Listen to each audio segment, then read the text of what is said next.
కాలంలో కొన్ని విన్నాం. మంత్రం, తంత్రం, యంత్రం అని. అసలు ఏంటి ఈ 3? తేడాలేంటి? మంత్రము, తంత్రము, ఈ మూడిటికి 3 సమాధానాలు ఉంటాయి. మంత్రం అంటే మంత్రంలో గుళ్ళో చేసే మంత్రం ఒకటి ఉంటుంది, సుశాల చేసే తంత్రం ఉంటుంది. సుశాల చేసేది తంత్రం. ఎలా చేస్తారు అది? అది శుద్ర పూజకి సంబంధించింది. ఎందుకు చేస్తుంటారు? అది శత్రువుల మీద ఉపయోగపడటానికి, శత్రు వినాశనం కావటానికి.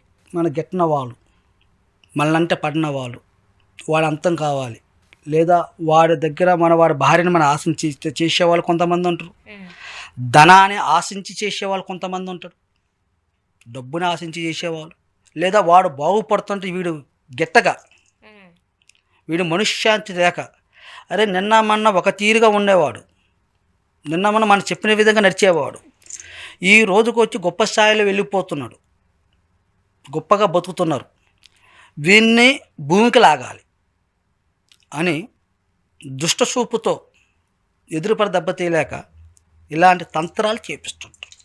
తంత్రాలు ఇవి అంటే ఏదైనా చెడు కార్యాలకి ఉపయోగించే వాటిని తంత్రం అంటారు. తంత్రం, మంత్రాలు అనేది దేవుడి గుళ్ళో పదించే మంత్రం.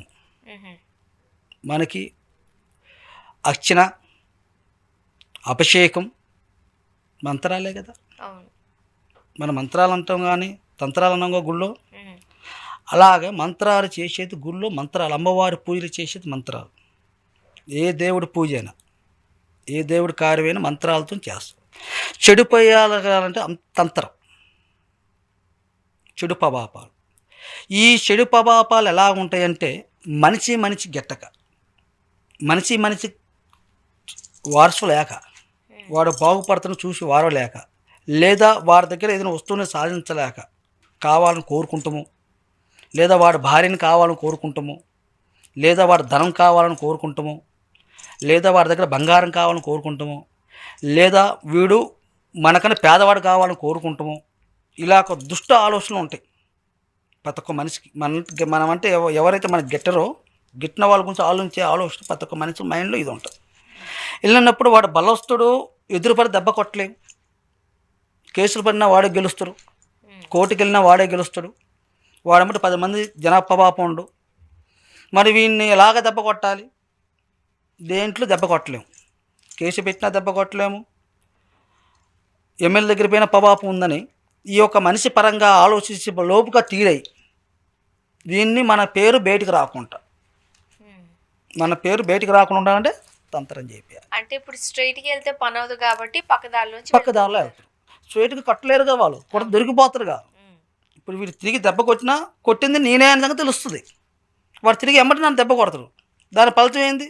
నేను కొట్టే చిన్న దెబ్బ అయినా వాడు కొట్టే పెద్ద దెబ్బ నీ జీవితంలో ఉండకపోవచ్చు, కానీ వాడి జీవితంతో కలిసి కుంగిపోవాలంటే కొట్టిన దెబ్బ కొట్టాలి, కొట్టింది ఎవరో తెలియకూడదు అనుకున్నాడు తంత్రాన్ని ఉపయోగిస్తాడు. ఈ తంత్రం ఎలా ఉంటుందంటే వాళ్ళ పేర్లు, వాళ్ళ ఇంటి పేర్లు, వాళ్ళ రూపాలతో, వాడి ఫోటోలు ఉంటాయి కదా తల్లి, వాళ్ళ ఫోటోలతో పొలిమేరు చూశాను పాప అంట, పొలిమేర చూశాను.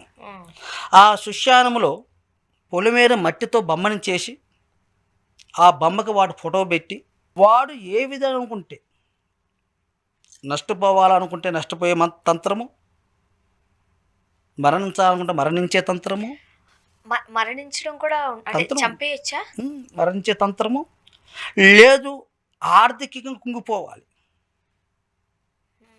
ఆర్థికంగా వీడు పట్టిందల్లా మసి అయిపోవాలి.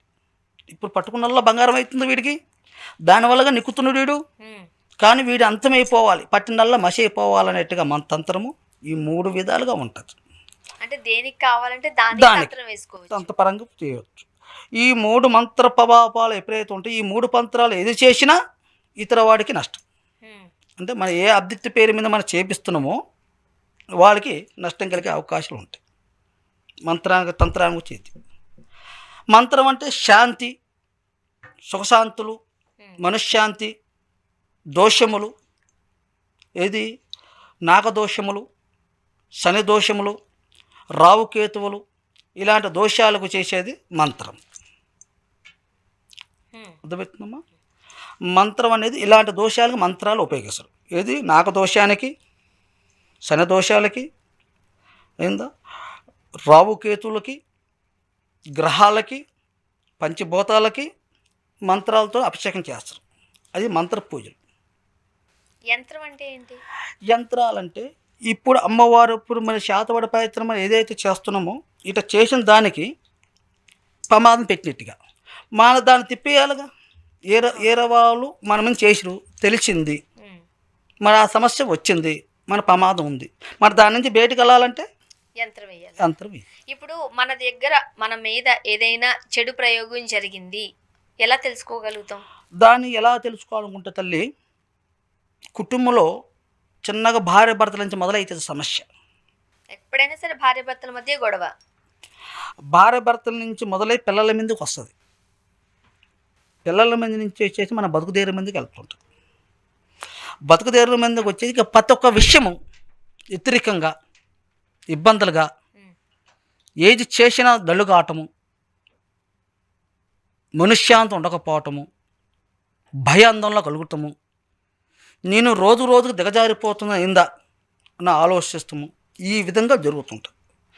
నేను వీడియోలో చెప్పాను ఒక విషయం. అమ్మా, సృష్టి ధర్మంగా వచ్చింది కానీ భగవంతుడి పరంగా వచ్చినాయి కానీ ఆ సమస్య కలిగిందంటే 3 నుంచి 5 రోజుల వరకు ఉంటుంది. తర్వాత ఆటోమేటిక్గా దాని పరిష్కారం అవుతుందమ్మా. ఆ 5వ రోజు దాటిన తర్వాత ఆ సమస్య అలాగే కంటిన్యూ అవుతుందంటే అది అమ్మటి తెలుసుకోవాలి. ఇది భగవంతుడి ప్రయత్నం కాదు, ఇది జాతక ప్రభావం కాదు, ఇది ఇంటి సమస్య కాదు, ఇది దుష్ట సమస్య అని వాడు తెలుసుకొని తెలిసిన స్వామిని సంప్రదిస్తే వాడి మీద అంజనం వేస్తే వాడి జీవిత చరిత్ర మొత్తం బయటకు వస్తుంది. అంజనం వేస్తారు. దానికి అంజనమే. మరి వాడి మీద ఏ మంత్రం జరిగిందా, ఎలాంటి మంత్రం జరిగిందా, మరి అది ఈ ప్రాణాల మీద పెట్టిందా, లేదా బతుకుదేరు మీద పెట్టిందా, లేదా పిల్లల మీద పెట్టిందా అనేది మనకు తెలియాలి కదా తల్లి. మరి తెలియాలంటే ఇప్పుడు జబ్బు తెలియాలంటే రక్త పరీక్ష చేస్తే ఎలాగ తెలుస్తాయో ఈ ఒక అంజనం వేస్తే వాడి మీద జరిగిన మంత్ర ప్రయోగాలు మొత్తం మనకు తెలుస్తాయి. దాన్ని పెట్టి చక్కని పరిష్కారం చేసి కొద్ది రోజుల్లోనే వాళ్ళ సమస్య నుంచి బయటికి లాగి ఆనందంగా చేపిస్తాం అన్నమాట. అట్లాగే భగవంతుడు పెట్టింది 3 నుంచి 5 రోజుల వరకే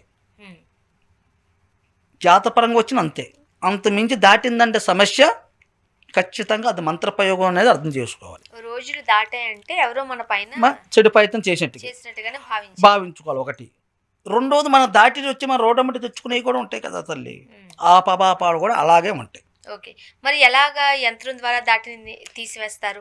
దాని ఇప్పుడు అంతరము, తంత్రము, యంత్రము, ఈ మంత్ర ప్రయోగాలు పోవాలని దీనికి ఇరుగుడు ప్రయోగం. అదే పులిమేరలో కూర్చొని అదే పులిమేరలో ఇరుగుడు ఎక్కడ నష్టం ఎక్కడ ఉందో ఫలితం అక్కడే ఉంటుంది. అదే పులిమేరలో కూర్చొని అదే శక్తి బొమ్మను చేసి తిరుగుడు మంత్రాన్ని పంపేయాలి. ఎవరైతే పంపించరో తిరిగి ఈ మంత్రం వాళ్ళ దగ్గరికి ఎవరైతే ఇటువంటి చెడు చేపించారో వాళ్ళ మీద యంత్రం వేసినప్పుడు రిటర్న్ వాళ్ళ దగ్గరికి వెళ్ళిపోతుంది. వాళ్ళకి ఇబ్బందికరమైన అది వాళ్ళకి ఇబ్బందికరంగా జరుగుతుంది. వాడు కరెక్ట్ అయితే దాన్ని అదుపు చేయగలడు. పంపించిన వాడు ఎవరైతే ఉంటాడో వాడు కరెక్ట్ అయితే తిరిగి వచ్చిన శక్తిని అదుపు చేసుకుని వాడు వాళ్ళలో కలుపుకోగలడు. ఆ మంత్రంలో వాడు కరెక్ట్గా లేకపోయినాకో చేపించిన వాడి మీదకి వెళ్ళిపోతుంది. వాడు తప్పుకుంటాడు. ఎవరైతే చేపించాడో వాడి ముందు కూడా వెళ్ళిపోతుంది. జాగ్రత్తగా అంటే యంత్రాలకి సంబంధించి ఈ ప్రయోగాలు చేస్తున్నప్పుడు ఎలాంటి జాగ్రత్తలు తీసుకుంటారు? మీరు చెప్తున్నట్టుగా మన మీదకి మళ్ళీ అది రిఫ్లెక్ట్ కాకుండా మన ఎఫోర్ట్ కాకుండా ముందు అష్టదిగ్బంధన వేస్తాను. అష్టదిగ్బంధన అంటే తూర్పు, పనమట, ఉత్తరం, దక్షిణం, ఆగ్నం, వాయ, విశానం 8 దిక్కులు బంధించేసి మన పంపించిన మన శక్తుల్ని ఇతరుల వాడు ఎంత ప్రయత్నం చేసినా అంటే మన చెడుగా అయితే మనం ఉపయోగించాం కదరా తల్లి, మంచిగా ఉపయోగిస్తాం. ఎట్లాగంటే చెడు చేసిన వాళ్ళని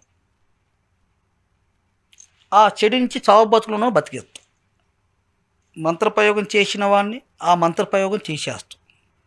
వాళ్ళు చేసిన మళ్ళీ వీళ్ళకి తలగకుండా అంతరము తయారు చేసి ఇంటికి రక్ష కట్టి ఇంటి చుట్టూ రక్ష, వాళ్ళ కుటుంబంలో ఎంతమంది ఉన్నారో అంతమంది రక్ష, శ్రీరామ రక్షణ బంధన చేసి వాళ్ళు ఎప్పుడైతే మనకు అర్థమో అప్పుడు పగవాడు చేసినా పాలివాడు చేసినా ఎవరైతే చేసినా వాళ్ళ కుటుంబానికి వాళ్ళకి వాళ్ళ పిల్లలకి ఎటువంటి సమస్య, ఎటువంటి ఇబ్బందులు మంత్రపరంగా అయితే రావు. రావు. ఇంకా అంతటితో వెళ్ళిపోతుంటాయి. ఆ అంతరాలు అనేది ఖచ్చితంగా వాళ్ళ ఒంటి మీద తంత్రాలు పడాలి. ఇప్పుడు మనకి ఏదన్నా డౌట్ వచ్చింది, ఇంకా మన మీద ఎటువంటి దుష్ట ప్రభావం శక్తులు ప్రయోగించబడలేదు, కానీ మనకు డౌట్ వచ్చింది, ఎక్కడో ఏదో జరగబోతుంది, మాకు జరిగే అవకాశాలు ఉన్నాయని. సో ముందు జాగ్రత్తగా మనం ఏమన్నా చర్యలు చేసుకోవచ్చు. అంటే వాళ్ళు ఏం చేస్తే మన దగ్గరికి రాకుండా అనుకుంటా అలాగనే సరిగా ఉంటాయి. అయితే ఇప్పుడు మనం మీద మనకి శత్రువులు పెరుగుతున్న కొంచెం వ్యవహారం ఉంటుంది మనకి కట్టిన అన్నట్టుగా. కొంతమంది ఎదురొచ్చి పోరాడే వాళ్ళు ఉంటారు, కొంతమంది ఎండిపోడుతూ పోరాడే వాళ్ళు ఉంటారు. ఎదురొచ్చిన సమస్య అంత సమస్య అయినా మనం పోరాడతాం. వెనక నుంచి వచ్చేది మనకు తెలియదు కదా, కళ్ళు ముందున్నగా వెనక లేవు కదా మనకి. అలా వెనక నుంచి వచ్చిన సమస్య మన జ్ఞానంతో ముందు జాగ్రత్త పడతాం. అంటే మనం వెనక చూడకపోయినా దాన్ని జ్ఞానంతో గమనిస్తాం.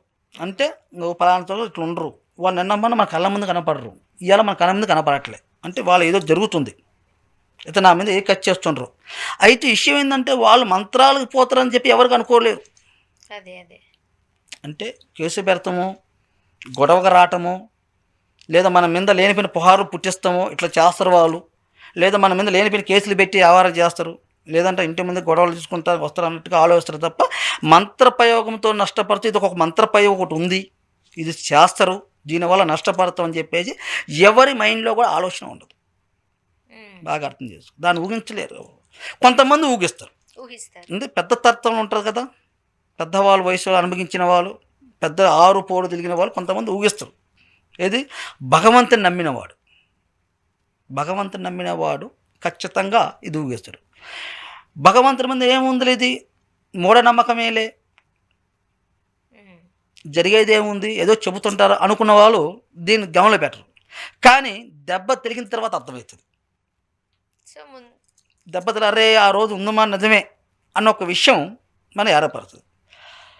అలాగే చిన్న విషయం, ఇప్పుడు డాక్టర్ విషయం, మనం ఒక డాక్టర్ గురించి కూడా మనం బాగున్నప్పుడు 100 విధాలు అనుకుంటాం. హాస్పిటల్కి పోతే జ్వరం వచ్చిన పోతే 10 టెస్టులు రాస్తారు, తర్వాత 10 రకాల బెల్లాలు రాస్తారు, చిన్న జబ్బు పెద్దగా రాస్తారు. డాక్టర్ కరెక్ట్ కాదు అనుకుంటాం, కానీ డాక్టర్ ఇల్లు ఎప్పుడు అర్థమవుతుంది, జబ్బు వస్తే అర్థమవుతుంది. వాడికి వ్యాధి వచ్చిందనుకో వాడు ఎక్కడికి వెళ్ళాలి, డాక్టర్ దగ్గర పోవాలి. అలాగే ఆకలి అయిన వాడికి అన్న విలువ ఎట్లా తెలుస్తుందో, జబ్బు వచ్చినప్పుడు డాక్టర్ విలువ ఎట్లా తెలుస్తుందో, ఒక సమస్య మొదలైనప్పుడు భగవంతుని విలువ అట్లా తెలుస్తుంది.